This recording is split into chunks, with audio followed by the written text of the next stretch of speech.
Cele mai importante zile din viața noastră sunt ziua în care ne-am născut și ziua în care am aflat pentru ce ne-am născut.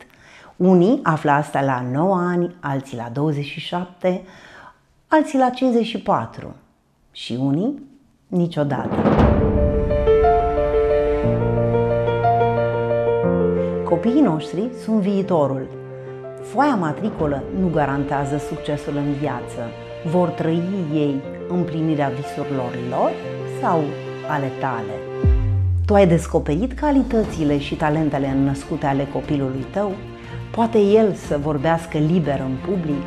Poate el să dezvolte relații armonioase cu voi, părinții, cu prietenii, cu profesorii, cu el însuși? Poate el să-și gestioneze emoțiile, să găsească soluția într-o situație critică, să-și aleagă anturajul? Știe el ce să facă atunci când greșește, dar când îi greșesc alții? Are el încredere în propriile puteri? Ca mamă, știu că îți dorești tot ce e mai bun pentru el. Vino în comunitatea Encourage People.